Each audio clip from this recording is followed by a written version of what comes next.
Bonjour Vincent, Bonjour. je suis contente de vous voir ici, de te trouver ici, Bah avec oui. tous les autres écrivains, auteurs et tout. Mais toi, tu es collectionneur, Ouais, on va dire. Alors, d'anciens livres scolaires, mais portés sur l'histoire. C'est bien ça. ouais. Alors, je collectionne beaucoup de choses, mais depuis quelque temps, je m'intéresse aux livres scolaires qui traitent du siège de La Rochelle.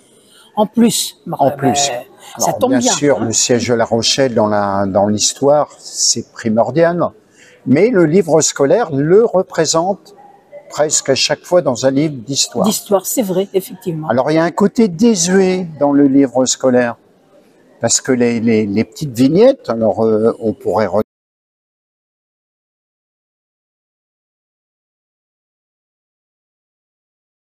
regarder au Je fur et à vais prendre mesure. plein de photos. Voilà, donc c'est des petites vignettes au départ et plus on va dans le temps, dans les années 60, 70, c'est des grandes cartes rossignols où on voit le siège de La Rochelle. Et je trouve que c'est désuet. Je pense qu'on doit revenir au désuet. Ça ne veut pas dire idiot, imbécile. C'est ça qui attire. Mais la nostalgie, je suis pas nostalgique non plus, puisqu'il faut aller de l'avant.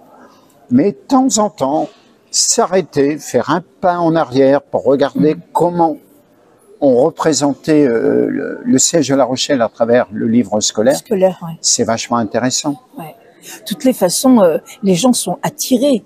Moi, je vois les gens qui viennent à ton stand et tous les gens se précipitent directement chez toi ici pour voir parce que justement, tu dis, faut pas être nostalgique, mais si on est nostalgique, on est nostalgique des bonnes années de l'école où on avait des maîtresses, des professeurs, on écrivait à l'encre.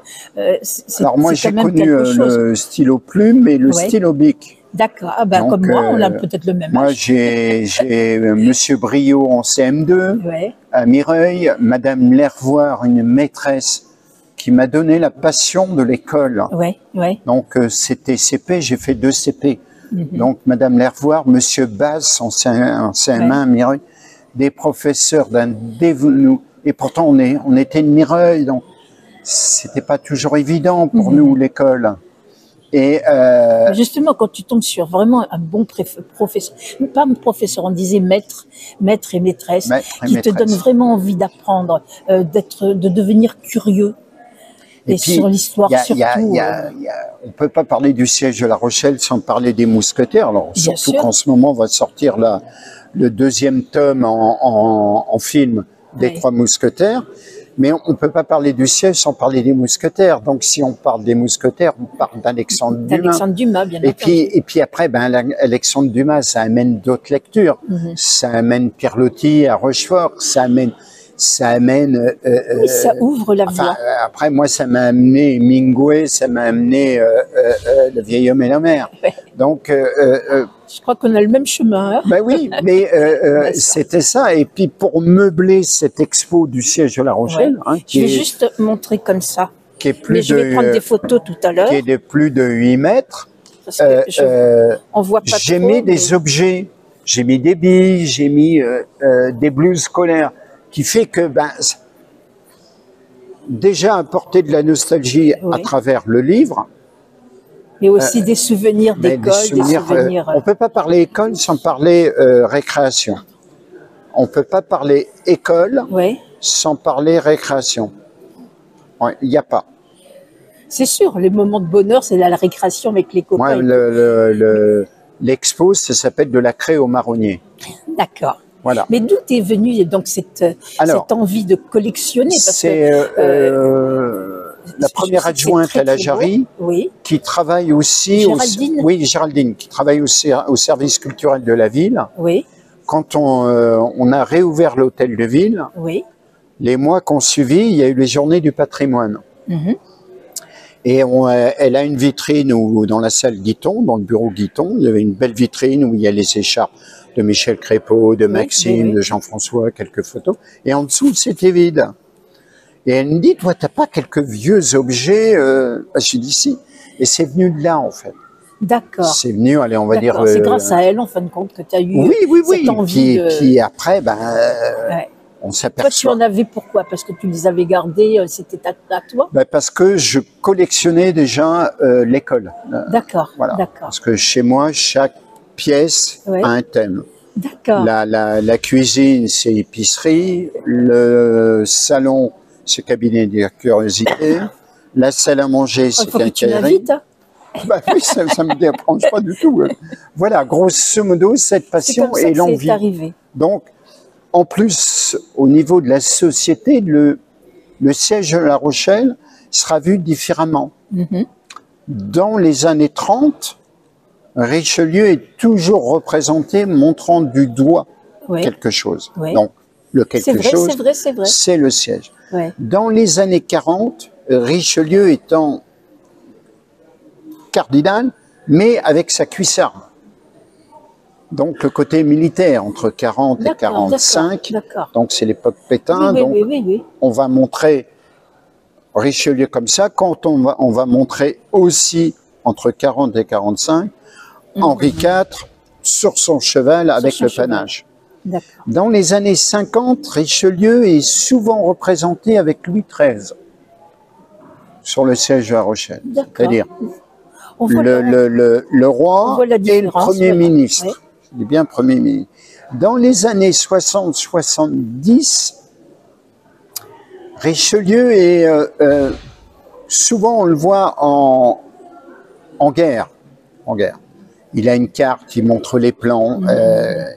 Et toute cette évolution-là sociétable se retrouve dans le livre scolaire. Oui.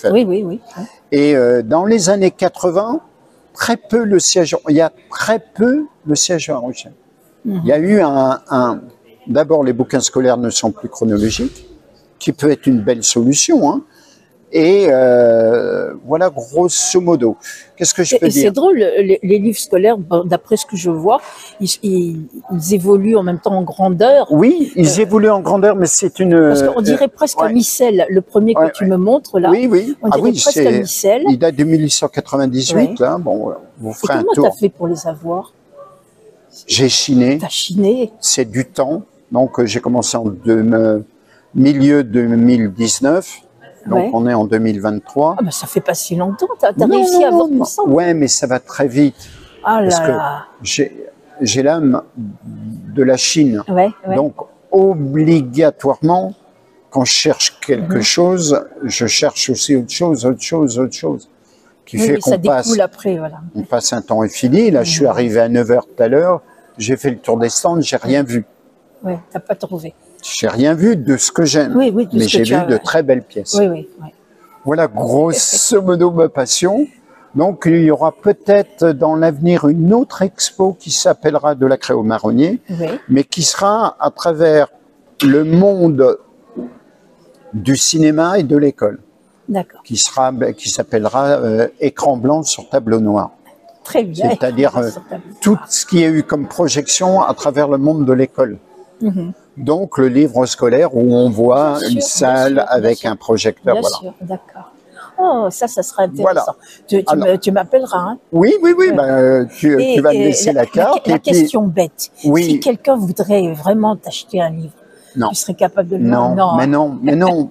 Alors, et j'ai des livres en double. Mais même là, j'ai fait le stand pour voir si les gars étaient intéressés par les livres que j'avais. Donc, moi, je pense que le livre, il faut l'ouvrir. Quand vous n'arrivez pas à le vendre, alors eux, ce sont des marchands, hein, attention. Moi, je travaille à la mairie, au service culturel, je suis régisseur. Donc, je ne fais pas ça pour vivre. Mais ça m'ennuierait de vendre. C'est une passion maintenant. Voilà. Écoute, merci beaucoup. Eh bien, moi aussi. Et puis, à bientôt sur la prochaine expo. Puis là, je te laisse filmer ou faire des photos. Je vais faire des photos. Et à très bientôt, tout le monde. Ouais, merci.